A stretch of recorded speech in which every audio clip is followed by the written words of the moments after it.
일생 동안 당신이 반드시 읽어야 될 100권의 책 일당 100 워터게이트 2편 시작하도록 하겠습니다. 네. 네, 워터게이트 사건 흥미에 흥미를 더해가고 있고요. 네. 아주 우연히 겹쳐서 이제 시작된 이 사건. 이 사람들 5명 침입했다가 걸렸고요. 그리고 그 과정에서 법무부 장관의 아내가 또 입이 좀 싼 바람에 기자들한테 얘기해서 점점 일이 커지고 있고요. 네. 예, 그다음에 이제 어디까지 갔습니까? 자, 그렇게 해가지고 그 백악관에 있던 전직 CIA 아주 전설적인 CIA 요원이 있었거든요. 네. 하워드 헌트라고. 네. 하워드 헌트하고 이 관계가 나오게 되고, 그래서 하워드 헌트, 고든 리디, 전직 FBI 요원들 이런 사람들이 다 이제 엮어지기 시작하는 거죠. 근데 백악관에서는 이제 이거는 하급 직원들의 일이고, 그 사실상 실제로 나중에도 그런 이야기 했는데 이게 누가 지시를 했냐 이걸 모른다는 거예요 지금도. 대통령이 내린 건 아니고 당시 홀드먼 비서실장이 내린 것도 아니고. 그래요? 정확한 건 잘 모르겠다는 거죠. 아직도 안 밝혀진 거예요? 그러니까 이게 뭐 정확하게 당시에 공화당의 흔히 말하는 닉슨 재선 위원회는 구성돼 있었고 그쪽에서 이제 존 미첼이 요즘 우리로 치면 선대위원장이고 이쪽 단위에서 만들어졌는 거냐 이렇게 나오지만 지금도 과연 지금 정확하게 이제 누가 지시했느냐 이런 거는 지금도 이렇게는 안 나와요. 지금 나오지는 않아요. 그러니까 이게 참 또 묘하죠. 어쩌면 그 전에도 비슷한 일이 있었는데 그냥 모르고 지나갔을 수도 있고. 그래서 누가 지시했는지는 모르지만 대충 그 일들이 어쨌든 그 여당 후보라고 할 수 있는 닉슨의 재선을 위해서 이제 움직인 건 사실이고. 그렇죠. 근데 이게 백왕공이라고 아까 했지 않습니까? 플러머. 이 백왕공이 만들어지게 된 결정적인 계기는 71년에 뉴욕타임스가 펜타곤 페이퍼스라는 국방부 기밀 문서를 보도하기 시작하거든요.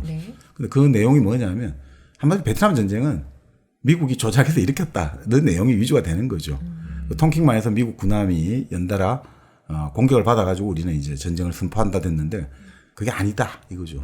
뭐 요즘 나온 결과로는 한 척은 실제로 공격을 받았고 한 척은 좀 아니다 조작이다 뭐 이런 이야기 나옵니다만 어쨌든 그런 것들 그러니까 베트남 전쟁은 아주 비도덕적인 전쟁이나 이거죠. 그것들이 이게 보도되기 시작하니까 난리가 난 거죠. 왜 이런 기밀 문서가 이 뉴욕 타임스에 흘러갔냐 이거죠.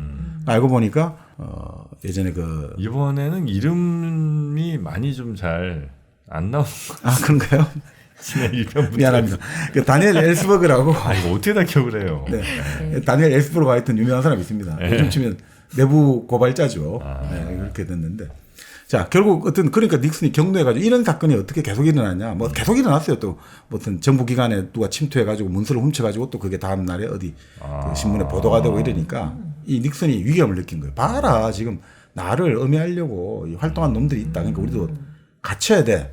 그렇게 이제 됐고 또 결정적인 사건이 이 백왕공 팀을 만들게 되고 더 운영해야 된 결정적인 사건이 이 책에도 나옵니다만 휴스턴 플랜이라고 하기도 하고 휴스턴 플랜? 허스턴 플랜이라고 하기도 하고 그 사람 이름이에요. 톰 휴스턴이라는 사람이 있는데 토머스 이 사람이 이제 로스쿨 나오고 변호사였는데 나름 이제 요즘 지금 우리로 치면 보수 우파 학생 운동도 한 사람이에요. 그래서 이 사람이 군대 정보 장교를 일하다가 닉슨이 행정부 출범하면서 이제 이 사람이 옮겨가게 된 거죠. 그 닉슨 행정부 출범해가지고 자기가 연구를 딱 해봤는데 닉슨이 지금 뭔가 하나 약점이 있다는 걸 알게 된 거예요. 어떤 약점이냐면 1968년 대선 때 아주 추악한 일이 하나 벌어졌단 말이죠. 68년 대선에 당시 미국의 민주당의 존슨 대통령이 그 베트남 전쟁이 한창이지 않습니까? 근데 이게 자꾸 사람들 죽어가고 여론이 안 좋으니까 평화회담을 이제 하겠다고 딱 선언을 한 거죠. 그래서 그거를 이제 해야지 당시 68년 대통령 선거 때 민주당 험프리 후보가 반전의 승기를 잡을 수 있다고 본 거예요. 그런데 그거는 이제 국가적인 어떤 평화회담이고 안보 영역의 문제잖아요. 이것을 닉슨 쪽에서 입수한 거예요. 이 첩보를. 곧 이제 10월 달에 평화협정한다. 미국, 남베트남, 북베트남 이렇게 해가지고 평화협정한다. 그러면 이제 전쟁 끝난다. 이렇게 되면 이게 민주당으로 완전히 표가 몰리지 않느냐. 그러니까 비상이 걸렸죠. 그래서 그걸 근데 제보해 준 사람이 누구냐면 키신저예요.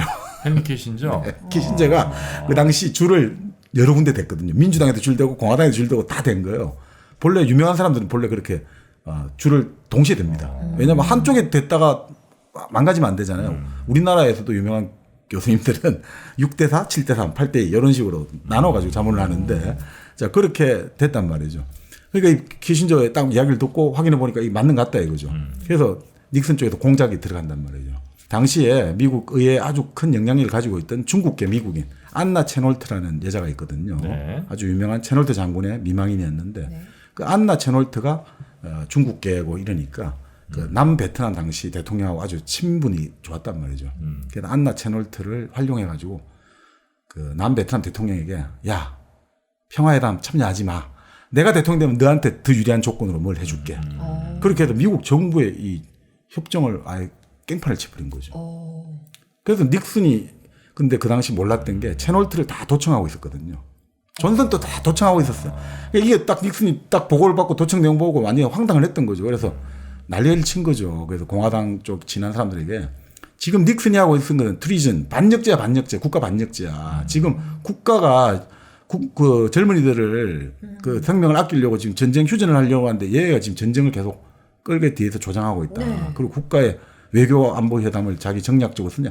그래서 이게 뭐 당시에 그 유명한 존슨 대통령의 외교 안보 보장을 맡던 로스터 교수 같은 경우는 이거 터뜨려 버리자 이거죠. 이 닉슨이 이런 반역죄하면 그러면 험프리로 모아지지 않겠냐. 근데 문제는 이걸 터뜨리면 존슨도 웃기게 되잖아요.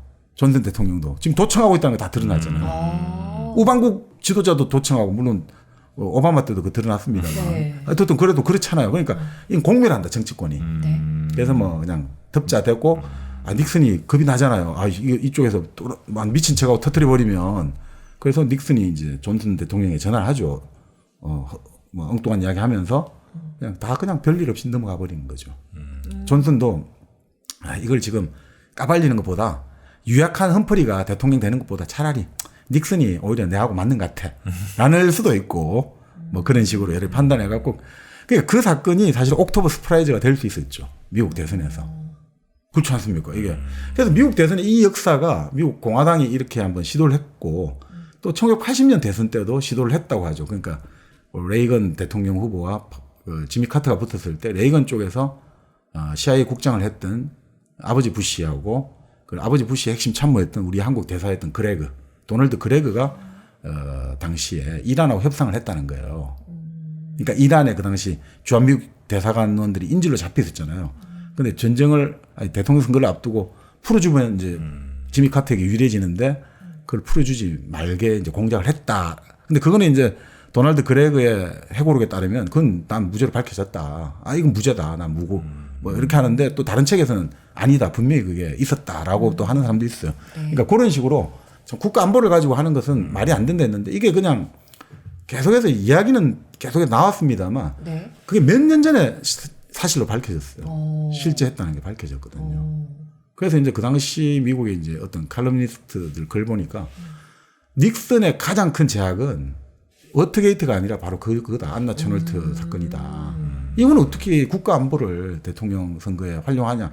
뭐 이렇게 말하는 사람도 있고 또 보수 쪽에서는 그 아무 의미 없다. 그렇게 평화회담 해봤자 되지도 않았던 거고. 네. 그건 어차피 북베트남의 평화회담 전술이었고 닉슨이 그걸 해가지고 뭐 젊은이들의 목숨을 뭐 더 많이 희생했다는 것은 말도 안 되는 소리다. 뭐 또 이렇게 같은 사건 가지고 워낙 진보 보수가 갈리긴 하는데. 네. 자 어쨌든 그 안나 체놀트 사건이 바로 톰 허스턴 변호사 직원이 네. 백관 직원이 조사를 해보니까 이게 나중에 문제가 될 수 있다. 네네. 나중에 대통령 선거 앞두고.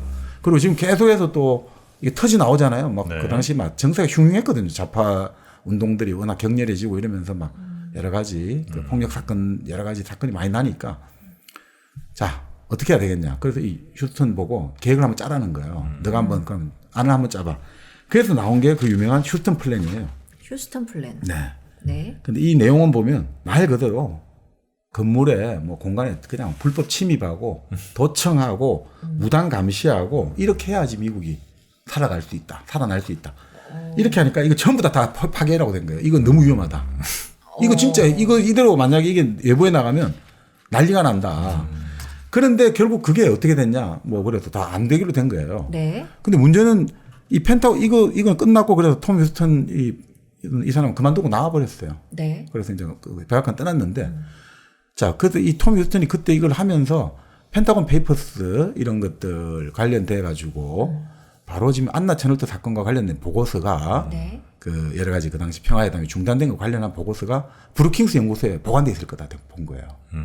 그러니까 그렇게 이제 예상을 해놨거든요. 브루킹스 연구소에 그런 문서가 들어가 있을 거다. 네. 닉슨 쪽에서 움직였던 게.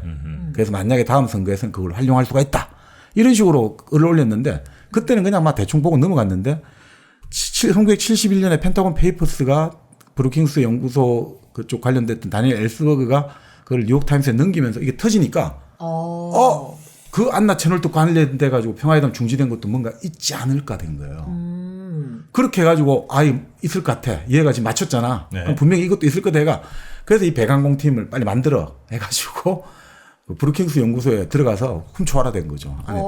그래서 훔쳤어요? 근데 브루킹스 연구소 경비가 너무 실제가 못 들어가는 거예요. 네. 그래서 어떻게 했냐 계획을 세운 게 불을 지르자 이거죠. 불을 질러가지고 사람들 죽든 말든 불을 지르가 그 틈에 들어가서 우리가 이런 계획이 딱 들어가기 시작한 거예요. 이제. 약간 허술한데 이 배관공들.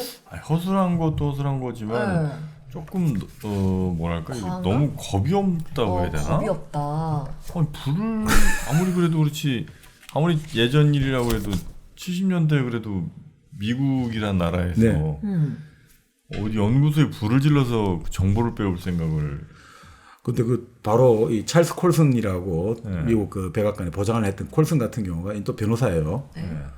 변호사였다가 이게 관련돼가 나중에 나와가지고 결국 이제 목사로 전향했는데 아니 이 콜슨 같은 경우는 나중에 밥 우드워드 만나가지고 만나기도 하고 전화 통화도 하는데 네. 아니 당신들 분명히 브루킹스 그 불질르라고 했던 거 맞냐 이렇게 전화 통화로 확인하잖아요. 아니라고 브루킹스가 아니라 내 생각은 워싱턴 포스트하고 뉴스위크하고 기준기로 다 때려 부수고 소위탄을 터뜨리고 다 불지르고 다 폭파시키려고 지시했어 라고 말한 거예요. 그 당신 지금 그 말 써도 되냐고 이렇게까지 했거든요. 누가요? 콜슨이라고 찰스 콜슨이라고 이 사람이 이 그 고던 리디하고 이런 전직 FBI 사람들 데리고 온 거예요. 그래서 바로 그 휴턴 플랜이 만들었던 휴턴이 나가고 나서 그 역할을 이 찰스 콜슨이라는 사람이 한 거예요. 이 콜슨이라는 사람들이 와가지고 뭐 고던 리디도 사실 그 FBI 전직 수사관이지만 이 사람도 네. 변호사예요. 그리고 이 관련된 모든 사람들이 로스쿨 나왔어요. 변호사예요. 그래서 그런 이야기도 해요. 워터게이트가 발생하게 된 원인 중에 하나가 너무나 많은 젊은 법조인들을 백악관이 너무 많았다는 거예요. 그래서 이 사람이 겁이 없단 말이에요. 법 잘한다 이거지. 법 잘 아니까 우리가 더 막 해버리는 거예요. 그런 이야기도 있어요. 법잘알들이 너무 모여서 네, 닉슨도 로펌 잘 나가는 변호사였죠. 법무장관 존 미첼도 변호사였죠. 여기 나오는 뭐 국내 문제 수석 보좌관, 우리 지금 민정수석이죠. 그 에리크먼 하는데 존 얼링먼도 변호사죠. 그리고 아까 말한 찰스 콜슨 막 지금 야 다 불태워버려 폭파시켜 했던 찰스 콜슨도 또 그 브라운 대학 나온 변호사였고 그 다음에 말 그대로 법률 비서관 했던 존 딘 이또 변호사고 고던 리디 나름 어떤 행동에 책임을 했던 고든 다 변호사예요, 이 정도. 그러니까 이게 나중에 이게 구성이 다양해야 되거든요. 그래야지 어떤 사건에 대해서 자 나는 정치권에 있던 사람의 시각으로 이걸 보고 나는 검사를 했던 사람이 이렇게 보고 나는 판사를 했고 그리고 난 기자를 했고 다양한 사람이 보면서 해야지 이 사건의 그 총체가 맞춰지는데 한쪽 방향의 사람만 모아놓으면 안 되거든요. 오류를 다 같이 못 볼 가능성이 좀 있는 거죠. 그렇게 되면. 그렇죠. 그게 우리가 흔히 말하는 집단 의사결정에 오르고 그거를 주목했던 사람이 바로 그 베스트 앤 브라이티스트입니까? 그 유명한 책 쓴 사람이 있지 않습니까? 최고의 인재들. 그러니까 왜 케네디 행정부 때 사상 최고의 인재들을 모았지 않냐 이거죠. 하버드 교수들 그 유명한 그 미국 언론 이름이 까먹었네. 또 베스트 앤 브라이티스트 그러니까 사상 최고의 인재들이겠죠. 근데 그게 나오잖아요. 똑똑한 애들만 담하고 다 똑같으니까 완전히 집단 의사결정 오류가 발생하더라는 거. 자기들밖에 모르는 거. 자기들 세계밖에. 그래서 하여튼 이 워터게이트 요 사건 말고도 하여튼 굉장히 그 위험한 일들을 많이 기획한 건 사실이군요. 네, 그러니까 이게 이제 그 찰스 콜슨이 밥 우드워드하고 나눈 이야기도 있고 또 이 책에 보면 이제 워터게이트 사건 같은 경우는 아주 빙산의 일각이고 실제로 바로 돈을 받아가지고 미국 전역을 돌면서 그 부정선거 운동을 획책했던 게 다 나오거든요. 그걸 한번 설명드리겠습니다. 네. 그 찰스 콜슨 같은 경우는 이제 해병대 대위 출신이고 변호사 자격증을 갖고 있습니다만 그러니까 다 젊었어요. 이 당시 사람들이 30대, 40대였거든요. 네. 그러니까 대통령이 일하면 물불 안 가리고 다 나서는 거죠. 뭐 우리나라도 그렇고 다 권력 앞에서는 다들 뭐 제정신 다 잃어버리잖아요. 네. 권력의 마력 앞에서. 그냥 갑자기 부모보다 더 완전 신처럼 대하잖아요. 종교가 돼버리는데. 자, 어떻게 됐냐. 그러니까 뭐 우드워드 같은 경우가 당신들 그 브루킹스 연구소 방화 침입을 계획했느냐라고 하니까 그게 아니고 우리는 워싱턴 포스트하고 뉴스위크를 아예 뭐 소위탄을 폭발시켜가지고 파괴하려고 했다. 기준기를 다 부숴버리려고 했다. 그리고 내가 그거를 전직 뉴욕시경 출신 직원에게 말을 하니까 얘가 완전 기겁을 해가지고 도망을 쳤다. 그리고 상급자에게 보고해가지고 지금 이 지시를 난 받아들일 수 없다. 막아달라. 해가지고 이제 결국 그걸 막았는데 그때 다른 상급자들이 바라보는 시각은 이런 배신자, 이런 쫌생이 이런 식으로 바라보더라는 내부 증언이 나오는 거죠. 야, 이 정도 일은 해야 되는 거 아니야? 이런 거 있지 않습니까? 네. 그러니까 사실 워싱턴 포스트 기자가 클로슨이라는 기자가 이제 닉슨 행정부에 일종의 우리 치면 공보부 청와대 이제 공보 비서관실에 들어간 거예요. 네. 들어가니까 이런 걸 원하는 거죠. 야, 이제 우리 같은 가족이잖아. 뭔가 너의 근성을 보여줘. 뭔가 너의 충성심을 한번 보여줘. 이런 걸 유도한다는 거예요. 그래서 자기가 공작을 하는 거예요. 당시 미국 민주당의 유력한 다음 대통령 후보인 머스키 상원의원을 공격하는 이제 허무맹랑한 내용의 투서를 신문에 보내고 그 신문은 그걸 실어주는 거죠. 말 그대로 이제 우파 신문이 있지 않습니까? 이름 없는 우파 신문에 그걸 보내면 여기서 봐라. 이런 일이 있었다더라. 그 머스키 상원의원이 프랑스 계통의 이제 시민들을 캐너기라 하면서 막 좀 비하했다. 이런 비하한 표현을 쓰고 또 뭐 자기 부인이 엄청 교양 있게 보이는데 사람들 없을 때 막 술도 마시고 담배도 피면서 저속한 말을 쓰더라. 이런 거를 이제 하는 식으로 글을 보낸 거예요.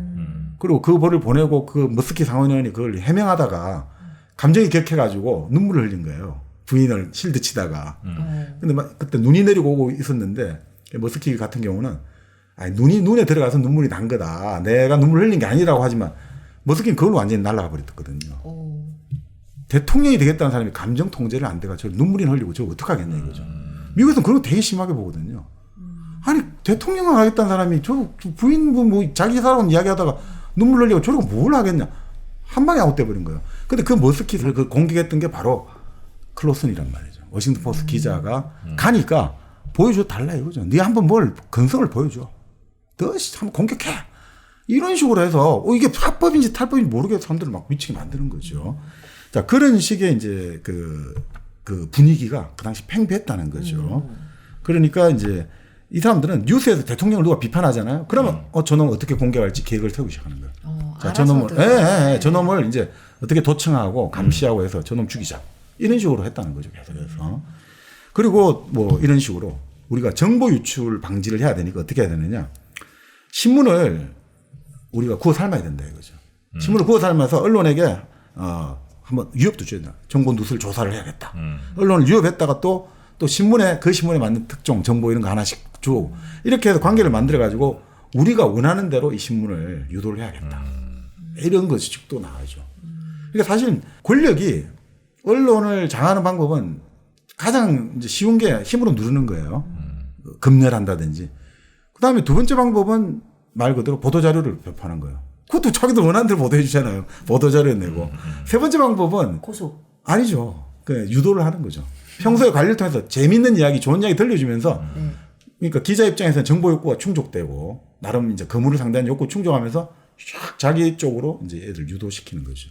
그거 방식들을 있는데 사실 이쪽에서는 이제 그런 이제 압력도 가하면서 또 달려고 당근과 채찍을 다 하면서 당시 이제 닉슨 재선위원회에서 최소한 50명이 첩보, 방해 공작, 정보 수집, 사찰, 그리고 정적 파괴 이런 걸 다 하는 거예요. 요즘 지금 댓글 뭐 공작 이런 걸 다 했던 거죠.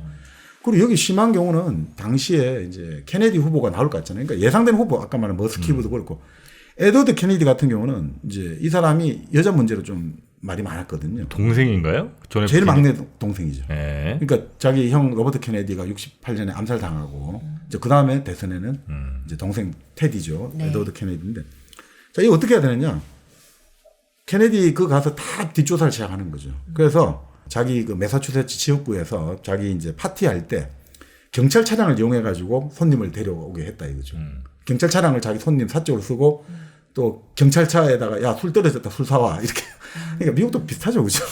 그러니까 그런 것들 다 정보 수집하고 사생활 조사 이거 다 불법이거든요. 네. 함부로 하면 안 된단 말이에요. 그러니까 하면서 어떻게 하냐면 나중에 만약에 에드워드 케네디가 대선 후보가 되면 민주당 후보가 되면 서먹으려고 그런 광고를 미리 제작해 놓은 거예요. 에드워드 케네디가 금발에 글래머 미녀를 딱 자기 무릎에 앉혀갖고 딱 있는 합성한 광고를 그럼 쓰려고 합성한 거 미리 다 준비 다 해놨던 거죠. 무섭죠. 미리 다 준비 다 해놨다. 만약에 되면 우리는 이걸 그냥 방영 바로 텔레비전 틀어버린다 이거죠. 그런 식의 그러니까 생각할 수 없는 모든 것들을 다 저걸 다 한 거죠. 네. 그러면서 뭐 아까 말한 콜슨이 이제 자기가 너무 나간 것 같잖아요. 그래서 바로 네. 밥 우드워드에게 제안하죠. 그거 다 농담이야. 다 하고 말하고 나서 농담이야. 안 쓸 거죠. 했다가 이게 문제가 심각해지잖아요. 이제 자꾸 사건이. 나중에 이제 자기 변호사를 불러요. 자기 변호사하고 같이 만나자. 변호사하고. 네. 그러면 거래를 제안해요. 또 되게 치사한 게 어떤 식으로 거래 제안하냐면 내가 그 말했던 거 그 좀 오프 더 레코드로 해달라. 그 대신 내가 그럼 내가 줄게 이런 거죠. 바로 자기 동료였던 공보실에 일했던 지금 말한 전직 워싱턴 포스트 기자였던 클로선이 있잖아요. 네. 클로선이 우리한테 들어가서 충성 메모 쓴 거 있거든. 내가 그거 줄 수 있다는 식으로. 그러면 되잖아. 너 그럼 그거 가지고 하면 얼마나 재밌냐. 이거 이게 공무원이 대통령을 위해서 완전히 내가 모든 걸 다 하고 다 했다 이런 식의 지금 불법적인 거. 그러니까 우리도 예전에 한번 말씀이 많았습니다만 그 아주 높은 기관에 가는 사람들 있잖아요. 네. 이런 사람들이 그 대통령에게 충성 편지를 쓴다라고 해가 말이 됐잖아요. 그 있는지 없는지는 지금 모르겠습니다만, 근데 예전에 한번 문제는 됐죠. 2001년인가 2002년에 법무부 장관 후보로 지명된 사람이 너무 좋아가지고 네. 팩스로 청와대 충성을 다하는 메모를 보냈는데 자필로 그게 청와대에 안 들어가고 언론사에 들어가 버렸잖아요. 그래갖고 그 양반 48시간 내에 결국 사퇴를 해버렸잖아요. 충성 뭐 하겠다는 내용이니까. 그러니까 이게 다 요구하는 거죠, 여기서. 권력의 세계가 이미 무서운 거예요. 네. 그걸 다 약점을 잡아놓고 있는 거죠. 그래서 너가 만약에 헛짓하면 우리 그 슬쩍 흘려버릴게 이런 거거든요. 근데 이 비겁하죠. 콜슨 같은 경우는 바로 자기 동료의 그 충성 메모를 내가 줄 수 있다는 식이고. 또 아니면 사실 이런 여러 가지 익명으로 흑색 선전했던 것들 이게 당시 비서실장이 나를 몰고 가려고 했다는 거. 나를 그러니까 조작하려 했던 그것도 사안이 있다. 이런 식으로 그러니까 내가 몇 개 줄 테니까 나하고 거래해 줄 수 있냐. 이런 것들이 다 튀어나온 거죠. 이제 살아야 되잖아요, 전부 다. 살아야 되니까. 이런 것들이 다 나오는데 결국 뭐 이러니까 처음에는 그냥 요 정도인 줄만 알았어요. 처음에는 그래도 아마 이 정도에서 했는데 그래도 그 콜슨하고 백악관 일부 요 정도였나 생각했는데 네. 문제는 딥스로트가 수사를 하고 또 여러 가지 이제 수사를 하면 할수록 여기도 이제 제보를 받기 시작합니다. 되잖아요. 네. 워싱턴 포스트 우리에게 이제 이거 관련해 가지고 닉슨의 어떤 불법적인 여러 가지 선거 운동이랄까 이런 것들을 관련해 가지고 제보를 받습니다 하니까 제보가 들어오기 시작하는 거예요. 이 제보가 이제 보면서 이게 어마어마한 내용이죠. 이 책에도 나와요. 네. 어떤 내용이 나오냐면 말 그대로 이제 민주당 상대 후보 이제 선거운동 방해 공작이 구체적으로 이제 제보가 들어와요. 이 또 다른 팀이 있었던 거죠. 크게 막 이게 뭐 보면 한 4팀이 있는데 그 중에 또 한 팀은 어떻게 했냐면 이거는 말 그대로 USC 마피아로 불렀어요. USC 마피아. 그러니까 남가주 대지구 유니버시티 오브 서던 캘리포니아니까 네. 닉슨의 본거지가 캘리포니아니까 네. 이쪽 사람들로 중심돼 가지고 당시 지글러 대변인하고 이런 쪽 라인들이 연결되는 그러니까 학맥이죠. 여기도 학연으로 연결돼 가지고 세그레티 변호사라는 사람이 나와요. 네. 또 변호사예요. 이 세그레티 변호사가 팀을 만드는데 어떤 식으로 하냐면 자금은 끊임없이 나온다. 그러니까 전국을 돌아가면서 민주당 후보들이 집회하는 장소 어디 열린다잖아요. 그러면 임대한 정보를 입수해 가지고 그 공간의 소유자에게 전화를 거는 거죠. 우리 행사 변경됐습니다. 우리 안 합니다라고 해가지고 사람들이 떡 하면 당신들 취소했잖아. 이런 식으로 행사를 못하게 하고 네. 또 당시 72년 민주당 대선 후보 맥거번 후보 선거본부에 도청을 시도했고 워터게이트처럼 아까 말씀드린 에드워드 케네디 사찰을 하고 그리고 언론인 당시 유명했던 잭 앤더슨 언론인도 도청하고 조사를 다시 시작하는 거예요. 이게 불법적인 정치 정보 수집하고 사찰을 하는 거죠. 그러니까 당시에 다른 이제 수사관들도 이런 이야기를 해요. 이거는 공무원으로서 있을 수 없는 일이다. 끔찍하고 구역질이 나온다. 뭐 이런 식으로 이야기하는 거죠. 그리고 심지어 이 여기에 관련된 하워드 헌트라는 전직 아까 말씀드린 CIA 출신 아주 유명한 사람이에요. CIA 전설이었어요, 이 사람이. 그 쿠바 무너뜨리는 공작도 하고 했는데 네. 헌트 같은 경우 백악관에 직 권총을 가지고 들어갔다. 그러니까 직업 윤리도 다 개판이다. 이 사람도 완전 무소 부리고 안하무인이었다. 아무도 터치를 못했다. 우리 지금 청와대에 그냥 일반 하급 직원이 총 들고 다니면서 막 다니는 거죠. 경호실 직원도 아닌데. 네. 그러니까 이런 식이었다. 이거 무법천지다. 그러니까 이런 것들이 이제 제보가 들어오고 확인해 보니까 네. 그러니까 구체적으로 나오는 거죠. 뭐 사람들을 포섭할 때 이거를 흔히 말하는 렛 퍼킹이라고 불러요. 렛 퍼킹. 렛. 예, G 렛이고 그죠? 퍼킹. 아, 렛 퍼킹. 그러니까 말 그대로 이제 막 그런 작전들, 스파이를 심고 밀정을 심고 흑색 선전물을 살포하고 이런 것들이 이제 흔히 말하는 남을 조종하고 네. 일종의 비밀 작전이라는 거죠. 그러면서 사람들에게 그럼 우리한테 뭘 주느냐? 너희들에게 다 취직시켜 준다는 거죠. 취직이. 네, 너희들 이제 닉슨 다 또 하면 다 취직시켜 준다. 아, 닉슨 다 알고 있어. 전부 다 알고 있어. 아, 다 너희 근데 그 대신 우리가 공식적으로는 나에게 아무것도 말하지 마. 나는 아무것도 모른다고 하지만 다 알고 있어. 그러니까 걱정하지 말고 열심히 해. 그럼 우리가 다 우리는 뒤 봐줄게. 같은 팀이야 이런 거죠. 그래서 이제 특히 이 바로 선거운동 방해 공작했던 세그레티 변호사를 추적했던 게 바로 칼 번스타인이 이제 보도를 많이 해요. 네. 그래서 민주당 그 당시 맥거번 선거운동 책임자를 찾아가가지고 아니 어떤 방해 행위가 있었는지 한번 물어보는 거죠. 네. 그러니까 맥거번 쪽에서는 그런 걸 이야기하는 거죠. 정말 한둘이 아니었다 이거죠. 그 당시에 유명했던 그 돌아가셨습니다. 월터 크로카이트라는 앵커 있잖아요. 아, 크로카이트. 60미닛. 그렇죠. 그 사람한테 이 프랭크 망키비치가 민주당 선거운동 책임자잖아요. 네. 이 사람 목소리를 흉내내가 망키비치인 척하면서 크론카이트에게 막 이상한 헛소리를 하는 거예요. 야 말이야 지금 당신 말이야 뭐 우리 시간 80%나 주는데 우리 그 70%만 주면 돼. 막 헛소리 해갖고 부정적인 인상을 심어준다는 거죠. 똑같이 그 흉내를 내고 그 다음에 노조 지도자에게 전화를 거는 거죠. 네. 이게 그 표가 되니까 전화 걸어 몇 시에 만납시다 해가 그럼 노조지한테 이쪽에 전화 오는 거예요. 아니 만나지 않고 왜 안 오냐고. 그래서 또 부정적인 인상을 주는 거. 그리고 선거본부에 전화가 걸려오잖아요. 그걸 계속해서 거란시키고 또 뭐 경선 후보 아까 말씀드린 머스키 후보 같은 경우는 가족을 미행하고 조사했다는 거죠. 그래서 아이를 미행까지 했다는 거예요. 아이를 네. 미행하고 그리고 학교에 이상한 전화를 걸어가지고 불안하게 만들고 공포심 조장하고 또 하나 뭐 그렇게 쓰여서는 안 됩니다만 또 홍삼을 또 그렇게 줬다 그래요. 그러면은 좋은 거 아니에요? 그럼 이제 뭔가 스캔들에 휘말릴 가능성이 높아지죠. 그렇구나. 네, 뭔가 뭐 잠이 잘 안 오니까. 네네. 홍삼을 줘야 되겠군요. 네, 소백지향 홍삼, 홍삼 중에도 으뜸 홍삼, 소백지향 홍삼입니다. 네. 홍삼과 함께 이 추운 겨울을 따뜻하게 아마 드셔보시면 왜 홍삼 하는지 네. 아실 겁니다. 겨울에 특히 더 여러분의 몸에 필요한 홍삼. 네. 뭐 이번에 그 설에 혹시 선물 못 하셨더라도 뭐 네. 조금 늦더라도 이렇게 또 설에 워낙 이제 배송 물량이 많았으니까요. 네. 설 핑계 대면서 한두 주 정도 늦게 보내시는 것도 괜찮을 것 같습니다. 네. 네, 설 연휴 기획으로 또 할인 판매도 많이 하고 있는 소백지향 홍삼 많이들 이용해 보시기 바라겠습니다. 네. 자, 그래서 뭐 이제 이 바로 이제 제보뿐 아니라 네. FBI도 역시 똑같이 조사하고 있었던 거죠. 다 파악을 하고 있었다는 거죠. 왜냐하면 그 아까 말씀드린 하워드 헌트의 통화 기록을 쭉 뽑아 보니까 바로 이 세그레티 변호사 이름이 딱 전화번호가 다 나왔거든요. 그러니까 이게 추적해 보니 다 나오더라는 거죠. 그러면서 그런 한탄을 하는 거죠. 이 닉슨 정권은 프라이버시라든지 품위라든지 이런 게 아무것도 없는 정말 야만적인 정권이다. 근데 문제는 증거가 없다 이거죠. 그러니까 이게 확실한 딱 이걸 명확한 물증이 없다 이거죠. 네. 그래서 이제 계속 추적해 가고 있었다 이 정도 나오는데 뭐 이런 뭐 여러 가지 일이 나옵니다. 예를 들어 가지고 자기 같은 당이잖아요. 그러니까 머스키 후보가 네. 자기 같은 당 에드워드 케네디 이제 후보를 음해하는 우편물을 쓴 것처럼 막 조작을 하는 거예요. 어떻게 하냐면 머스키 의원이 이제 머스키 의원 이름 딱 찍힌 그 우편지 같은 게 있지 않습니까? 네. 용지, A4 이런 게 있잖아요. 거기에다가 에드워드 케네디가 그때 체포기딕 사건이라고 여비서하고 같이 뭐 술을 마시고 차를 운전하다가 체포기딕 거기 강인가 그 추락했단 말이죠. 근데 자기만 혼자 헤엄쳐서 살아나고 여비서는 죽어버렸거든요. 그래서 에드워드 케네디가 출마하기 힘든 거예요. 그 사건 때문에. 근데 그 사건에 관련돼서 그게 나름 금기인데 그거를 전부 적어가지고 당내 의원들에게 다 우송하는 거죠.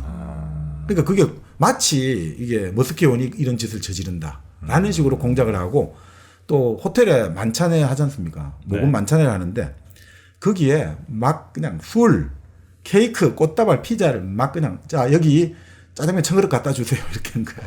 그래서 사람들이 가면 이게 뭐야 완전 개판나 만드는 거예요. 당신이 주문했잖아 당신들이. 그리고 연예인들을 막 부르는데 연예인들이 또 가니까 안 불렀는데요. 아니 당신들이 불러가지고 내 지금 일정 다 빼가지고 당신들이 500만 원 준다고 100만 원 준다 해서 왔는데 그래서 난장판을 만드는 거죠. 그러니까 이런 식의 뭐 그리고 막 심야에 또 이제 그런 거 있지 않습니까? 심야에 저희들은 머스키 상원은 후보 캠프입니다. 우리 머스키 상원은 지지해 주세요. 새벽 1시에 전화하고. 그럼 더 싫어하지. 네. 상대방인 척. 예. 그리고 뭐 여기에다가 여론 조작을 하기 위해서 그 당시에 어떤 방송국에서 자 여러분 그럼 우리가 신문에 광고를 했습니다. 이 신문 광고에 이걸 오래 가지고 이 대통령의 이걸 찬성하십니까 반대하십니까 그 보내주세요 하잖아요. 그럼 신문을 1톤어치 샀다는 거예요. 신문을 그 날짜 신문을 사가지고 전부 오래 가지고 다 이제 보내는 거죠. 그래서 야 대통령에 지지하는 게 75%입니다. 이런 식으로 만드는 거죠. 그리고 그런 거 있지 않습니까? 우리도 뭐 어떤 정치인들이나 누구 뭐 공무원들도 요즘 그때 막 보냈잖아요. 몇 년 전부터 갑자기 우리 지지합니다. 꽃다발 화환 막 100개씩 보내가지고 네네네. 벌써 닉슨 때 써먹은 거예요. 다 이때도 보낸 거예요. 우리 지지합니다 해가지고 꽃다발 화환을 막 그냥 보내고 그 돈을 끌어와가지고 그냥 일부러 보내기도 하는 거죠. 그래서 봐라 지금 이렇게 지지가 뜨겁습니다. 라는 식의 막 그러니까 시민들이 자발적으로 지지한 것처럼 계속해서 그런 식의 뭐 이게 그러니까 한둘이 아니었던 것이죠. 네. 목적 달성을 위해서는 이제 수단 방법을 안 가린다 이거죠. 근데 일단 증거는 안 되니까. 예. 그렇지만 이제 이게 수사를 하니까 이제 하나씩 다 이제 밝혀지기 시작하는 거죠. 네. 근데 문제는 이게 밝혀지고 하는데 정거물이 이제 하워드 헌트라는 사람이 아까 백악관에 총 들고 들어가고 네. 그 공작의 전문가 CIA 출신 이 금고가 백악관에 있었고 그 정거물이 나왔지 않습니까? 그 정거물이 그럼 FBI에 갔잖아요. 그 정거물을 누가 다 없애버려요. FBI 국장이 없애버리는 거예요. 닉슨 임명한 사람이니까 그 정보를 다 인멸시켜버리는 거예요. 증거인멸을 시켰다 이거죠? 우리도 옛날에 한번 그런 사건이 있었지 않습니까? 그 뭐였죠? 민간인 불법 사찰 관련해가지고 네네. 그때 그 공직윤리지원관실 자료를 수사 관계자가 인멸했다는 그런 것들이 있고 지금도 뭐 그 비슷한 예를 들면 국정원 문서 인멸 관련된 그런 것도 또 아마 지금 기소가 아마 됐을 겁니다. 네, 뭐 그런 일도 있는 것 같고요. 네. 그러니까 이게 사실 그러니까 우리가 생각하는 미국의 이미지 있지 않습니까? 이런 것들이 완전히 뭐 아니었던 거예요. 이게 사실은 68년 대통령 당선되고 나서 69년, 70년 이런 거치면서 계속해서 이런 일들이 72년 특히 대선 하면서 계속 가동되었다는 거죠. 네. 그건 이게 다 드러났으니까. 예. 그러니까 참 그건 뭐 어마어마했죠. 그리고 특히 닉슨이 그렇지만 72년 바로 압도적인 표차로 당선돼 버렸거든요. 그 닉슨 같은 경우가 뭐 72년 같은 경우는 거의 65%인가 됐을 거예요. 지지율이? 네, 득표율이. 득표율이. 전체. 이거 듣고 보니까 이 수치도 믿을 수가 없네요. 이거 조작된 거 아니에요? 아니 그건 아니 근데 그리고 그 당시 그 뭡니까 선거인단에서는 네. 아이고 제가 정확히 딱 뭡니까 매사추세츠주 한 주 빼고 다 이겼을 거예요. 49대 1이었을 거예요. 그러니까 사상 최고 차이였겠죠. 아 그래요? 워싱턴 D.C.하고 매사추세츠 빼고 전부 다 닉슨이 다 이겼을 거예요. 인기가 네, 좋네. 최고였습니다 그 당시는. 충격도 컸겠네요. 그렇죠. 그래서 미국이 그 이후로 그 충격이 커가지고 이제 대통령의 그 도덕성이 문제되니까 그때 그 닉슨 때 재난 영화가 많이 나왔어요. 재난 영화 위기 상황이다는 거. 그 대표적인 게 포세이돈 어드벤처 배가 뒤집혀가 여객선이 뒤집혀가지고 거기서 사투를 벌이고 타워링 같은 경우도 74년에 만들어졌죠. 타워링. 이런 재난 영화들이 그 당시 미국 사회가 위기감을 가지고 있는 거죠. 60년대 특히나 또 이제 우리 히피 평화운동, 반전운동, 그죠? 베트남전 반전. 그 베트남전에 징집되는 거 반대해가지고 그 캐나다나 유럽 쪽으로 한 10만 명 이상이 떠났죠. 나는 이 불두덕한 전쟁에 참여할 수 없다 해가지고. 그 사람들 같은 경우는 어마어마한 불이익을 받았을 거 아닙니까? 그리고 또 미국 전역을 떠돌면서 그 수배자 생활을 하는 거죠. 항상. 네네네. 그 영화가 혁오모로의 질주인가? 그 유명한 영화가 있는데 그런 영화들도 있고. 근데 어떻든 당시 대통령이 그래도 어느 정도의 그 도덕성이 있는 줄 알았더니 이런 식으로 완전히 망가지고 네네. 부도덕하고 불법적이고. 그러니까 참 이게 뭐 한마디로 한마디로? 그러니까 미국이라는 사람들은 항상 자부심을 가지잖아요. 네. 자기들이 명백한 운명이라고 하잖아요. 자기들은 우리는 이 명백한 운명이 있다. 그게 뭐냐? 우리는 말 그대로 자유와 민주주의와 그리고 이런 가치를 전 세계에 전파하고 이 미국적 가치. 그리고 미국이야말로 아메리카 대륙에 세운 예루살렘 아닙니까? 신의 나라다. 이 신의 자유가 넘치고 그렇게 자부를 하고 있는데 완전히 이거는 무슨 생전 무슨 삼류 독재 국가보다도 더 못한 짓을 벌이고 있었으니까 그 미국 사람들 자존심이 어마어마하게 이제 깎이게 될 수밖에 없었죠. 네. 자, 그러니까 뭐 그 당시에 위기감들이 많이 그된 게 자, 1971년에 결국 어떻게 됐습니까? 사상 첫 이제 무역 적자가 71년부터 시작된 거예요. 지금까지 항상 적자였거든요. 미국이 그러니까 미국이 1888년 이래 1971년까지 한 번도 적자인 적이 없었어요. 늘 수출을 많이 하고 네. 밀, 면화 뭐 다양한 공산품 그렇죠. 많이 한창 할 때죠. 네, 그 다음에 우리가 아시는 또 그 당시 이제 석유 파동이 나와서 스태그플레이션이 났고, 그 다음에 일본이 무섭게 치고 올라오는 거예요. 일본이 69년부터 세계 2위 경제 대국이 되면서 계속 치고 올라오죠. 근데 미국은 사회가 완전히 그 당시 내전 상태라고 보잖아요. 내전 상태란 말이에요. 완전히 반전 운동, 그리고 흑인 민권 운동, 페미니즘 운동 이런 것들이 되니까 그 당시 우리가 나타난 68년 그 유명한 영화 있지 않습니까? 68년? 예, 시카고 트라이얼 7. 그 영화 있거든요. 네. 그 68년 시카고에서 민주당 전당대회가 완전히 폭력으로 난무해가지고 그때 잡혀 들어간 7명이 이제 그 재판 과정에서 무엇이 진정한 애국인가를 진짜 감동적인 영화가 있죠. 시카고 트라이얼 7. 그런 게 나타나듯이. 근데 어마어마하게 이제 막 기성 체제에 대한 불신이 심해가지고 네. 미국이 이러다 망한다. 이러니까 그때 닉슨이 된 거죠. 68년에. 닉슨이 법과 질서. 트럼프가 딱 그걸 본받아가 2016년에 들고 나온 거고요. 법과 질서를 세우겠습니다. 원칙 있는 나라 만들겠습니다. 해가지고 닉슨이 됐는데 법과 질서 원칙을 제일 먼저 어긴 사람이 닉슨이란 말이죠. 아무리 그러니까 퍼포먼스가 좋고 위대하단 말이죠. 우리가 그런 이야기 하지 않습니까? 아니 좀 법 좀 어겼지만 업적이 위대하잖아. 네. 그렇지만 이제 국가적으로는 가장 큰 업적은 법과 질서를 지키는 게 가장 중요하거든요. 사실. 그러면은 그 이전 대통령들은 여기 주위에 지금 엄청 변호사들 많잖아요. 네. 그 이전 대통령들 주변인들은 변호사가 덜 했나요? 아니요, 많긴 많았는데 이제 문제는 여기도 이거죠. 가장 핵심이 그러니까 젊은 변호사들이 젊은 변호사. 대거 기용이 됐다는 거죠.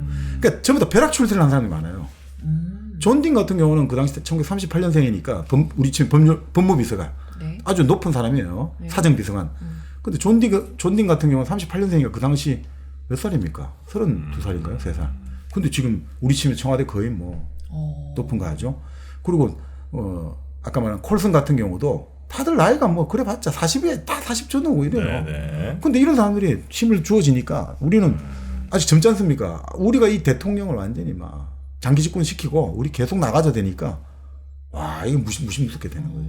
네. 네, 그래서 뭐 이런 좀 무도한 일을 네. 저지르는 거 아닌가. 그래서 이제 미국 사회가 전역이 이제 FBI도 이제 결국 에드가 후보가 그거 하면서 FBI도 내분을 겪게 되고, 네. 그 CIA도 여러 가지 헬럼스가 물러나면 내분을 겪는데, 근데 참 닉슨이 판단을 잘못한 게 이런 게 또 있다고 해요. 근데 문제는 시대가 변했잖아요. 네. 어쨌든 60년대와 70년대 거치면서 FBI, CIA도 좀 변했거든요. 이제 그렇게 법적인 것들이 이제 개의치 않고 하는 시대는 가버렸단 말이죠. 이미 조직 문화가. 근데 그걸 자꾸 요구한단 말이죠. 그럼 문제가 발생할 수밖에 없죠. 그러면 이 사람들이 어떻게 됩니까? 아까도 말했듯이 나는 FBI 근무하지만 이런 불법적이고 이런 거는 욕지기가 나온다. 이 정도 바뀌었단 말이죠. 대통령이니까 우리 따라 이런 게 아니란 말이에요. 네. 이제. 그런데 닉슨은 그것을 모르고 있는 거죠. 그 옛날에 그러니까 이 피해의식이 진짜 무서운 거예요. 한 번 세상이 나를 망치게 생각하면 나중에 닉슨 같은 경우가 이제 몰리기 시작하지 않습니까? 계속 사건이 커지게 되고 이러면서 네. 그 나중 같은 경우는 이제 거의 알코올을 그러니까 닉슨은 그건 안 했지만 나중에 이런 이야기를 하죠. 그 당시 헤이그 대통령 비서실장이 닉슨이 먹는 약을 다 치워버리는 거예요. 잘못하면 약 먹고 혹시나. 그리고 당시 국방장관은 모든 미국 합참 장군들에게 명령을 내려요. 백악관에서 무슨 명령이 내려오더라도 반드시 나한테 먼저 보고해라. 바로 집행하면 절대 안 된다. 절대 안 된다. 그러니까 잘못하다가 핵폭탄 두면 어떡할 거냐. 그 정도까지 했던 거죠. 그래요. 네. 그래서 이제 그런 이야기들, 저런 이야기들이 나오는데, 근데 결국은 그때 그 미국을 그나마 이제 백악관하고 맞서 싸운 게 누구냐 이거죠. 누군가요? 바로 언론이죠. 언론입니다, 언론. 언론이? 그렇게 지금 욕을 하지만, 네. 미국을 그 당시 닉슨하고 싸움했던 거는 언론이란 말이죠. 그때 길들이기가 잘 안 됐나 봐요. 아까 말씀하시기는. 아니, 길들이기보다, 그러니까 기본적으로 닉슨은 언론이 유태인 힘이 너무 세다고 본 거죠. 언론이. 예를 들어 뉴욕타임스 셀저버그 가문도 유태인이거든요. 네. 또 워싱턴 포스트는 예전에 창간됐습니다만 그 워싱턴 포스트를 인수한 사람이 그 당시 워싱턴 포스트 사주였던 캐서린 그레이엄의 아버지예요. 친정 아버지. 친정 아버지 유태인이거든요. 유태교. 그러니까 그런 식으로 이 미국을 대표하는 신문들이 대부분 다 유태계, 그러니까 신문 방송 유태계 손에 들어가 있다. 그러니까 닉슨 같은 경우는 그 캐서린 그레이엄이 뭐 여러 가지 주최하는 이런 파티도 거절하고. 근데 이제 그런 이야기 했어요. 캐서린 그레이엄 같은 경우는 워싱턴 사격의 데모잖아요. 네. 그래서 클린턴 같은 경우가 92년 대선 당선되고 나서 워싱턴 입성하고 나서 가장 먼저 참석한 그 파티가 외부인 파티가 바로 캐서린 그레이엄 여사가 주최한 파티예요. 그 정도로 눈치 봐야 되거든요. 요즘에 그 일본의 나카소네 야스히로 같은 경우는 1982년입니까? 1년에 수상됐잖아요. 수상되고 나서 제일 먼저 간 자리가 당시 일본의 요미우리 신문사 사장. 거기 딱 가서 이제 다 그거 가서 한잔했다 하죠. 또 우리나라 대통령 당선됐던 분도 네. 그 모 신문에 서울에서 가장 넓은 집에 그 파티 열 때 또 바로 갔다 가죠. 그러니까 그 동작구 이쪽에 있는 그 집이요. 네. 그리고 이 언론사의 어떤 이런 것들이 같이 우호적인 관계를 맺어내는데 닉슨은 기본적으로 아니야 이놈들은 항상 나 죽이려고 한다. 그러니까 나중에 그 노암 촘스키 같은 경우는 그런 이야기를 해요. 닉슨을 변호하자는 건 아니지만 닉슨도 억울한 점이 있다라고 말을 하죠. 왜냐하면 닉슨이 일단 군산복합체의 눈에 벗어나기 시작했다. 왜냐하면 네. 중국하고 대땅뜨의 문을 열기 시작하니까 군산복합체는 계속 긴장을 불러일으켜야 되는데 이거 하니까 이제 군산복합체 먹을 게 떨어지니까 닉슨을 공격하겠다. 또 두 번째 이제 워싱턴이나 동부의 언론들 이쪽에서 유태인 쪽에 닉슨이 너무 이제 과하게 자기들을 쪼아대기 시작한다. 그러니까 지금까지 미국이 뭐 CIA 동원해가지고 해외나 이런 데 가서 뭐 공작하고 불법적으로 그 뭡니까 이란의 모사데크 정권 최초로 쿠데타 사주한 다음부터 계속해서 그 다음에 칠레, 아엔데 뭐 다 무너뜨렸잖아요. 네. 자 그런 거는 봐주는데 그것이 국내적으로 딱 들어오니까 이건 안 돼. 이거지. 외국에 대해서 하는 거는 참 이중잣대지만 외국에 대해서 하는 건 미국의 국익이지만 미국 국내로 그게 향한다는 것은 이제 우리는 이걸 가지고 이제 태클을 걸겠다는 거죠. 네. 이런 것들이 되어가지고 사실은 닉슨은 동부 기득권자들의 희생양이다라고 보는 시각도 있어요. 참 뭐 모르겠습니다만. 네. 근데 어떻든 언론이 기본적으로 지속적으로 보도한 건 분명한 사실이에요. 네. 그래서 밥 우드워드와 칼 번스타인을 주연으로 만든 영화가 이제 모두가 대통령의 그 사람들이라는 영화에 보면 밥 우드워드로 나온 사람이 로버트 레드포드. 네. 그리고 칼 번스타인으로 나온 사람이 그 이름 뭐냐? 작은 거인 나오고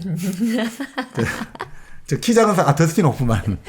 더스틴 호프만. 네네네네. 이 사람들이 막 나오는데 네. 그 막 이제 당선돼 버렸잖아요. 어떻든 워터게이트 사건이 일어났음에도 불구하고 6개월이 지났지만 뭐 당선이 돼 버렸단 말이죠. 네.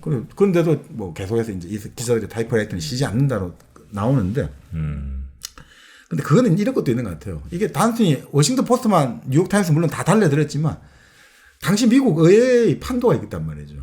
미국 의회가 어떻게 구성됐냐면 항상 미국은 72년 대통령 선거 때도 같이 치지 않습니까? 네. 하원은 다시 뽑고 상원은 또 3분을 하는데 미국 민주당이 공화당이 좀 선전했습니다만 하원은 여전히 민주당이 장악했어요. 상원은 오히려 민주당이 표를 더 많이 얻었어요. 56석인가 압도적으로 더 많은 거예요. 그러니까 어떻습니까? 민주당 입장에서는 야 이번에 완전히 대패를 당했잖아요. 대통령 선거 때. 이러다가는 진짜 20-30년 우리 집권 못할지도 몰라. 그래서 이 워터게이트를 물고 넘어져야 돼 해가지고 바로 이제 워터게이트 위원회를 만든 거죠. 그게 큰 거죠. 딱 미국에 어떻든 양원을 다 민주당이 장악을 했단 말이죠. 그러니까 이제 이걸 파고들 수 있는 그러니까 언론과 의회가 공조할 수 있는 체제가 만들어진 거죠. 그리고 의회가 가지고 있는 권한이 있잖아요. 미국 의회는 일종의 면책을 부여할 수 있잖아요. 의회가 예, 의회가 같이 그 위원회가 청문회를 하면서 그 발언과 이런 것에 대해서 면책 특권을 줄 수 있잖아요. 뭐 체포 동의안 같은 거 예를 들면 네. 같이 동의한다든지 뭐 이런 걸 얘기하시는 그 건가요? 형사적인 책임이 면책될 수 있죠. 아. 그래서 그거에 들어간 사람이 바로 존 딘이죠. 존 딘? 네, 아까 말한 법률 비서관. 네네. 왜냐하면 자기가 하다 보니 어느새 알고 보니 자기가 이 모든 워터게이트 은폐의 총책이 돼 있는 거예요. 자기가 네. 자기가 다 조율을 해야 되니까 FBI 들어가서 같이 회의도 하고 이러다 보니 자기가 다 돼 있으니까 갑자기 의회가 되니까 어떻게 됩니까?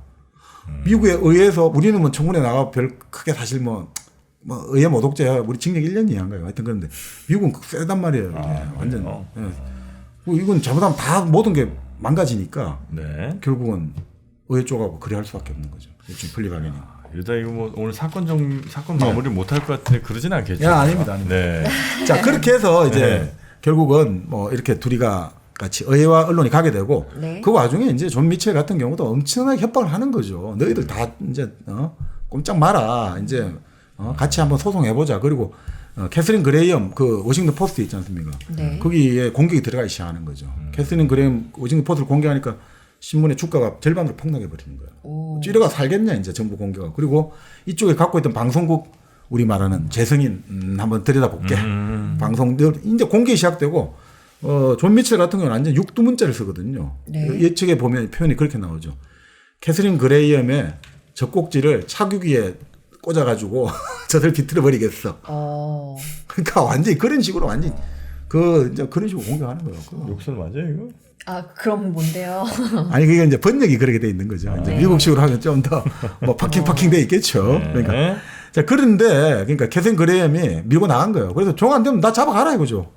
근데 나를 만약에 구속시키는 장면이 연출되면 그 당시 이제 기자들이 생각했던 거죠. 만약에 워싱턴 포스트의 사주를 자기들 말 안 듣고 이제 언론 이거 한다고 구속되면 야 미국 사인이 내란이 일어나지 않을까라고 생각했다는 거죠. 네. 아니 우리가 유명한 미국 3대 대통령 제퍼슨이 했던 말이 있지 않습니까? 신문 없는 정부보다는 정부 없는 신문을 택하겠다고. 네네. 이게 핵심이거든요. 근데 정부가 신문을 탄압한다 이건 말이 안 된다 이거죠. 그러니까 캐서린 그레이엄이 어떻든 나중에 이제 그 당시 이제 이제 편집주간 총책임자를 맡았던 벤저민 브래들리 워싱턴 포스트 편집국 총책임진 사람이 있는데 그 브래들리는 기자도 물론 뛰어나다. 그렇지만 1등 공신은 자기가 보기에는 캐서린 그레이엄이다. 그 방패막에 되어줬지 않느냐. 네. 그래서 워싱턴 포스트가 사실 그렇게 뉴욕타임스에 버금가진 않았는데 이 사건 이후로 뉴욕타임스에 버금가게 된 거죠. 떠버렸군요. 본래 이제 그런 이야기 하지 않습니까? 워싱턴 포스트는 미국을 움직인다고 착각하는 사람들이 읽는 신문이라는 거예요. 미국을 움직인다고 착각하는 사람들. 정치권 사람들이 읽는다는 거죠, 주로. 그리고 이제 우리가 흔히 말하는 그 유명한 신문 있잖아요. 경제지. 월스트리트. 월스트리트 저널은 뭐냐면 미국을 실제로 움직이는 사람들이 보는 신문. 뭐 이런 식으로 이야기를 하는데 네. 그 워싱턴 포스트가 이제 그 이후로 완전히 이제 뜨게 된 거죠. 네. 그래서 결국 이런 식으로 해서 결국 청문회가 열리게 되었고 이 청문회가 이제 결국은 73년에 열리는데 네. 1973년에 청문회가 열리고 그때 또 워싱턴 포스트가 퓰리처상을 타게 됩니다.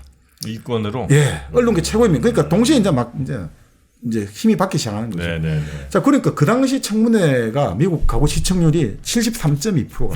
이야. 청문회가. 네. 73.2%가 보고 뉴욕타임스는 3개월 동안 단 3일만을 제외하고 매일 일면 톱이 워터게이트예요. 매일 워터게이트. 3개월 동안. 3개월 동안. 네. 와. 자, 그러니까 이게 문제가 심각해지잖아요. 이제 타임하고 사슬해서 이제 물러나라가 되는 거예요, 자꾸. 근데 닉슨은 버티죠. 끝까지 버티죠. 나는 억울하다. 그러니까. 내가 한 게 아니고. 네. 밑에 애들이 알아서 좀. 왜 내가 책임져야 되냐. 네.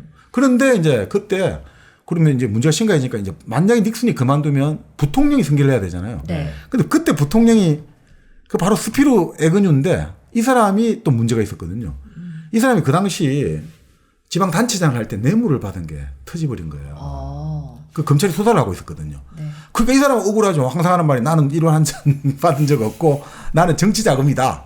나는 내가 억울하다. 근데 이래 되니까 이게 고라파지게 된 거죠. 만약에 그러면 닉슨이 그만두게 되면 에그뉴가 부통령이 있는데 부통령은 지금 뇌물 수수로 지금 조사를 받고 이거 어떻게 되냐 이거죠. 네. 그래서 이제 미국 정치권이 움직이기 시작하는 거죠. 미국 공화당도 움직이고 움직여가지고 그러면 에그뉴 너가 이제 사임하며 그다음 면책을 받아라는 거죠. 검찰하고 해가지고 막 사임하는 조건으로 적당히 막 이건 덮자기보다 이건 그래서 애건유가 결국 사임하게 되는 거죠.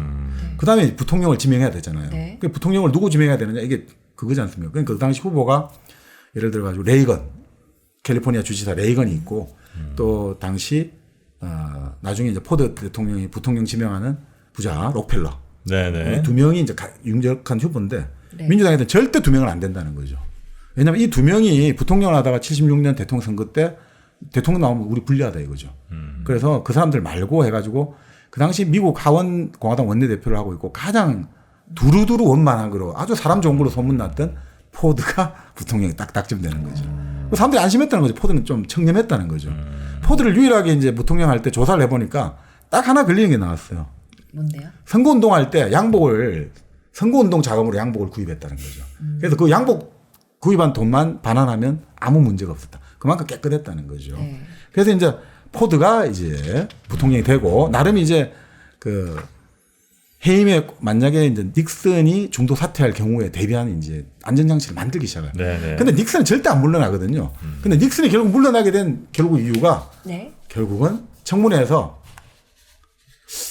닉슨이 백악관에 모든 대화와 통화를 녹음했다라는 이야기가 나오는 거죠. 모든 대화. 네, 존 딘이 아마 녹음되고 있다는 인상을 받았다. 이런 이야기를 하게 되고 이제 네. 그 청문회가 딱 열리면서 이제 그러면 버트필드를 불러오자 되는 거죠. 버트필드라는 사람이 당시 비서실 그 나름 관계자였는데 우리 팀 총무비서관 역할을 좀 했나 봐요. 네. 그래서 이제 그 모든 녹음 장치 작업을 총괄했거든요. 백악관에 아는 사람은 당시 3명밖에 없었다고 하죠. 근데 버트필드는 다른 외청장으로 나가 있었는데 버트필드를 소환하는 거죠. 이 사람은 전혀 관계는 없어요. 이 워터게이트하고. 그러니까 이 사람은 딱 선서를 해가지고 말을 하는 거죠. 녹음 다 한 거 맞다고. 그러니까 이제 녹음 다 해놓은 거예요. 이제 녹음 다 했는 걸 알게 되는 거죠. 네. 그러니까 이제 특검이 당시 이제 움직이고 있었는데 특검에서 당연히 그러니까 녹음 테이프를 내놓으세요 되잖아요. 네. 그 대통령이 어떻게 화답을 하냐면 당시 법무장관 리처드슨에게 네. 야 콕스 특검 해임시켜 이래 된 거예요. 특검을 해임시켜버려. 특검이 자꾸 나보고 녹음 테이프 내라는데 제가 없애버려. 그 잘라 이래 된 거죠. 그러니까 리처드슨 장관은 닉슨 행정부에서 장관을 3번째 한 사람이에요. 이 사람이. 뭐 계속 장관을 한 사람인데 이 사람은 자기 사실 스승이었거든요. 이 네. 콕스라는 사람이 하버드대 교수고. 그러니까 또 닉슨이 싫어하는 거죠. 이거 봐. 하버드 낸 놈들이 다 나를 죽이려고 하잖아. 그죠? 이 장관도 내가 시켰더니 이것도 하버드. 또 자기 특검도 하버드. 그래서 어떻게 됐냐? 결국은 나는 특검 해임 못합니다. 해가지고 법무장관이 사표를 내버려요. 나는 그런 일 못합니다. 그 법무장관 사표 내니까 이제 당시 이제 또 차관이 2명이 있었는데 네. 1차관한테 말한 거죠. 그 콕스 특검 해임시키라고. 그러니까 이 차관도 나도 못합니다. 하고 또 사표를 내요. 나가노도. 예. 그래서 그걸 토요일 밤에 학살이라고 불러요. 토요일 밤에 다 있는. 그래서 이제 나머지 차관이 이제 대통령은 특검을 해임할 권리가 있다 해가지고 특검 해임에 제가를 하는 거죠. 아 그래요?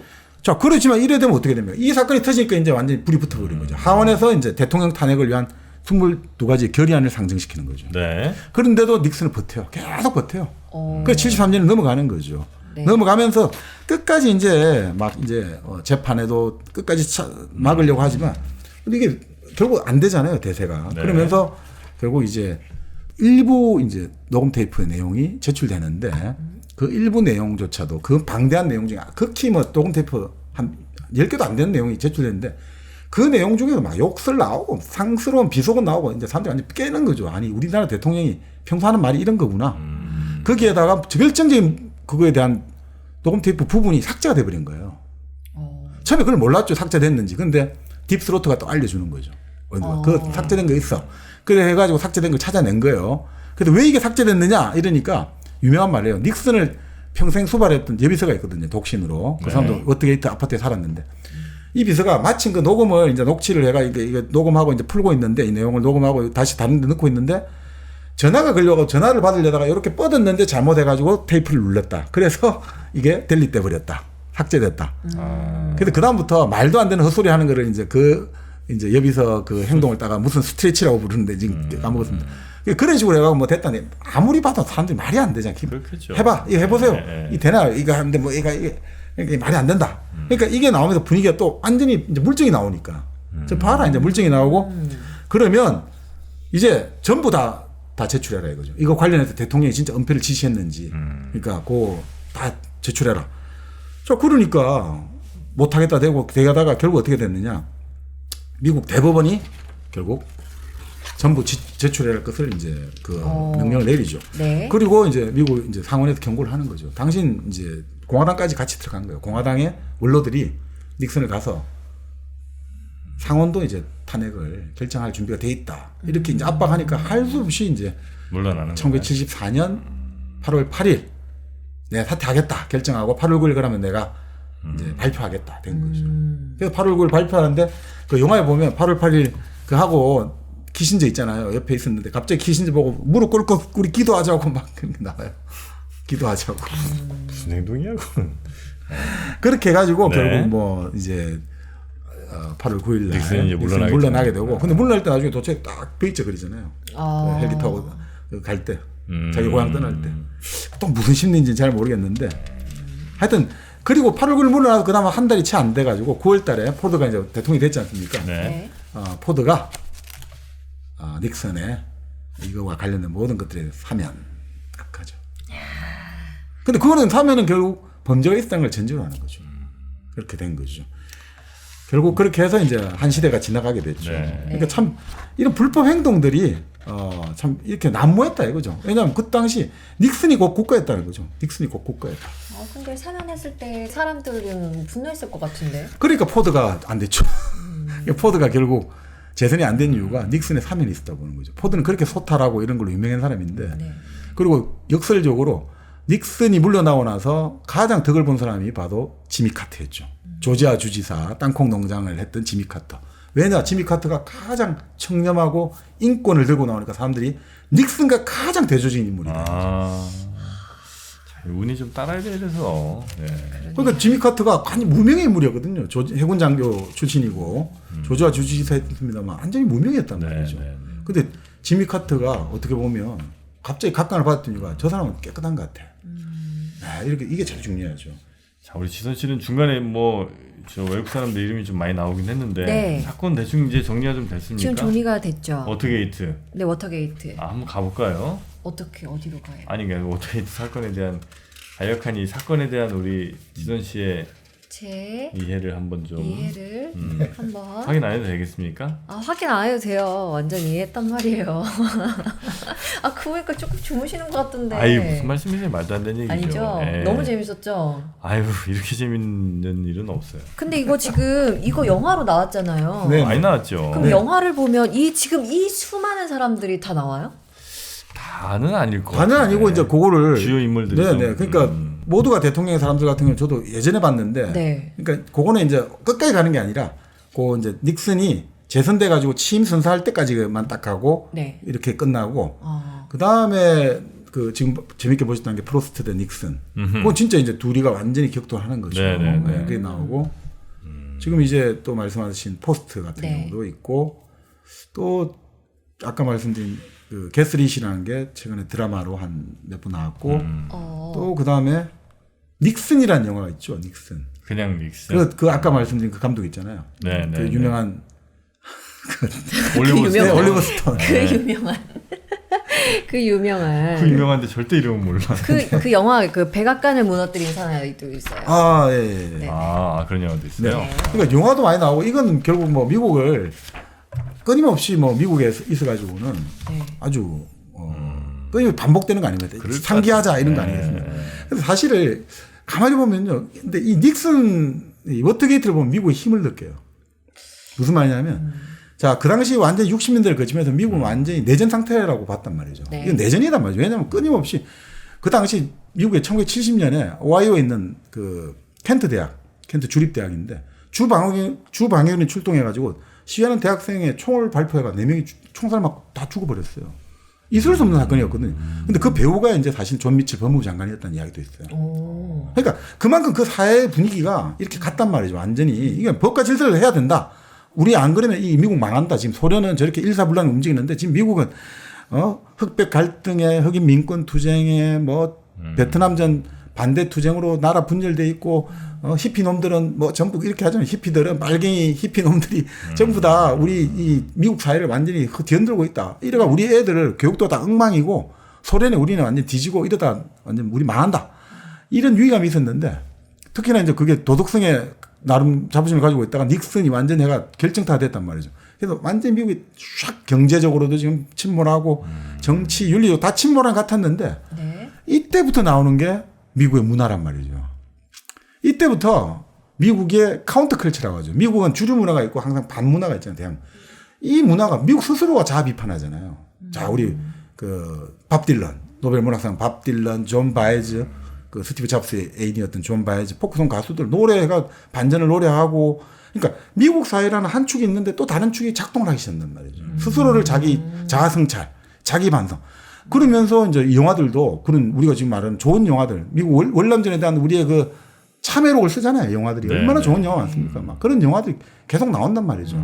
지옥의 묵시록 뭐 이런 영화 나오면서 미국 사회는 끊임없이 자기 교정을 하거든요. 그러니까 결국 어떻게 됐냐면 결국 분열의 60년대 근데 그 과도기가 70년대가 80년대는 오히려 안정이 돼버렸어요.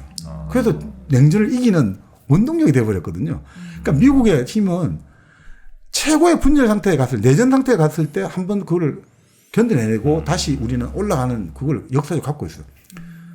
흑인의 그 노예 해방을 둘러싸고 남부와 북부가 격돌을 했잖아요. 1861년 남북 전쟁했는데 그걸 딱 이겨내고 나니까 또 미국은 전 세계 국가로 등장하기 시작했고 또 이 60년대 70년대 이 난리가 났는데 이걸 또 극복해가지고 또 다시 미국은 더 파워가 됐다. 그러니까 이게 닉슨이 뭐 잘했다 못했다 이런 게 아니라 미국 사회의 역동적인 힘, 이 시스템이 어떻게 작동하는 걸 보고 있으면 이건 대단한 힘인 거죠. 그러니까 미국의 헌정 질서가 가지는 힘.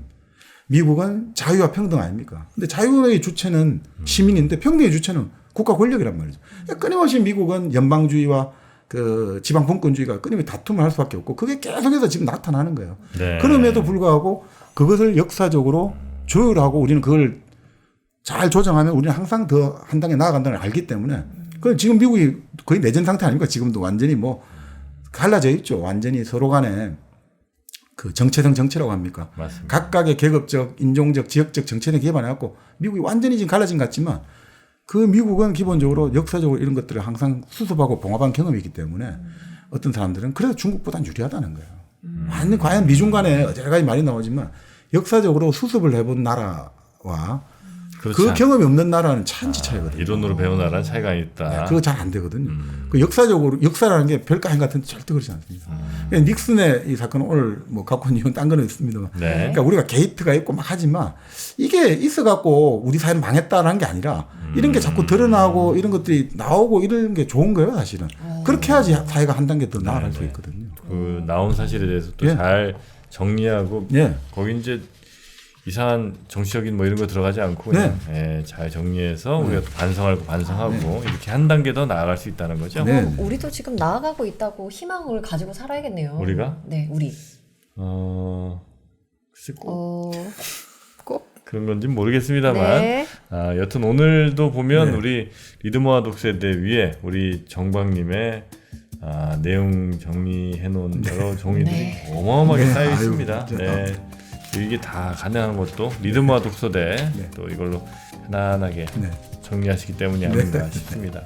묵직하면서 안정감 느껴지는 네. 리드모아 독서대와 함께 편안한 독서 하시기 바라겠고요. 네. 독서대 옆에 제일 어울리는 것이 어떤 게 있을까요? 색깔도 검고 음흠. 향기도 있고 네. 1kg 커피 아니겠습니까? 그렇습니다. 1kg 커피로 여러분 또 책에 제일 좋은 친구 책스 베스트 프렌드는 역시 네. 1kg 커피가 아닌가. 1kg 커피에 또 따뜻한 드립커피 한 잔 좀 드시면서 네. 아니면 뭐 겨울에도 또 얼죽아라고 있더라고요. 네. 얼어 죽어도 아이스 아메리카노. 그렇습니다. 네. 네. 아이스 드시는 분들은 역시 마찬가지로 뭐 콜드브루도 있고요. 아니면 드립백을 통해서도 또 아이스 만들어 드실 수도 있으니까 네. 많이 또 애용해 주시기 바라겠습니다. 선물 세트로도 아주 좋습니다. 사실 제가 참 여기서 오늘 조금 다 할 수는 없는데 나름의 이제 워터게이트하고는 조금 더 한 점 떨어져 있습니다만 이 사람도 여기 자유로울 수는 없거든요. 헨리 키신저. 키신저. 우리는 외교의 기조가 하는데 사실 헨리 키신저도 자기 부하들에 대한 도청을 승인했다. 라는 이야기가 있어요. 그러니까 사실 어느 정도 가담을 했고 네. 사실 이제 헨리 키신저는 지금 올해 이제 우리 나이로 101살입니다. 네. 이제 1923년 태어났거든요. 아직도 지금 책을 쓰고 있다니까. 뭐 개인적으로 대단한데 근데 어쨌든 이 헨리 키신저가 아까 닉슨도 말씀드리고 했습니다만 참 결국은 사람이 젊은 시절에 겪은 경험들이 결국 평생 어떤 이 세상과 사회를 바라보는데 큰 것 같아요. 닉슨도 하나의 어떤 동부에 대한 열등감, 피해의식 이런 것들이 어떻게 보면 지나치게 국가 권력을 가졌음에도 불구하고 이게 잘못 작동해갖고 미국 사회를 정말 엉망진창을 만들었듯이 헨리 키신저 같은 경우도 이게 결국은 2차 세계대전에 이 사람이 참전했잖아요. 네. 이제 유태인으로서 독일에 살다가 본래 그 키신저가 아니고 키싱어죠. 그러니까 왜냐하면 하인츠죠. 헨리가 아니고 하인츠. 이름이 하인츠였죠. 근데 그 와가지고 이 사람이 결국 이제 2차 세계대전 때 독일말 잘하니까 참전해가지고 그때 이 사람이 유태인 수용소를 이제 갔지 않습니까? 우리 빅터 프랭클 했습니다만 이제 미군이 가서 해방을 시켜준 거죠. 너무 놀란 거죠. 같은 자기 동포, 그 같은 민족 동포인데 그게 너무 충격받아 힘 어쩌고 저쩌고 해도 이 힘이 없으면 파워가 없으면 아무것도 아니구나. 그게 그 다음에 이 사람이 그 당시 하사관 신분이거든요. 부사관. 그런데 그 당시 이제 독일에 진주했던 한 지역을 자기가 다스렸단 말이죠. 네. 자기 마음에 틀리면 다 데리고 갈 수 있는 거죠. 바로 깜빵에 넣을 수 있고. 이 경험들이 결국 이 사람이 나중에 끊임없이 힘을 추구하게 만드는 거죠. 하버드 대학을 가고 끊임없이 하버드에 있어야 되고 하버드 대학에 있으면 또 끊임없이 힘 있는 교수한테 붙고 또 밖에 나가서도 돈 많은 록펠러에게 붙고 끊임없이 닉슨 이렇게 가는 거죠. 그리고 힘이 있어야 되니까 끊임없이 자기는 항상 그 네트워킹 활용하고 그래서 이 닉슨 같은 경우도 여기 하면서 참 이거 하면 더 재미가 있는데 그건 다음에 나중에 아니 키신저도 한번 또 해볼. 네, 키신저는 뭐 충분히 한번 좀 다뤄볼 만한 그런 인물인 것 같긴 합니다. 자 그렇게 해서 이제 역대급 정치사에 있어서 역대급 사건이 이제 마무리가 이렇게 또 된 거네요. 우리가 표면적으로 알고 있던 단편적으로 알고 있던 워터게이트. 이거 물인 줄 아는 사람도 있어요. 그게 본래 그 워싱턴 그 강 그 한 수문이었거든요. 워터게이트. 그쪽에 이제 그걸 만든 거죠. 그래서 이제 워터게이트라는 이름을 붙인 거죠. 그런 사람들은 없는 것 같은데 의혹적이 확실한 거죠. 네, 워터게이트 사건. 도청해봐요 어딘가. 워터게이트 사건을 여러분과 함께 오늘 재밌게 좀 읽어봤고요. 네. 지선 씨 재밌었죠? 너무 재밌었어요 저는. 네. 좋습니다. 뭐 지선 씨가 만족한다면 아마 시청자분들도 충분히 더 좋아하실 것 같고요. 다음 시간에 또 재밌는 책으로 여러분 찾아뵙도록 하겠습니다. 함께해 주신 여러분 고맙습니다.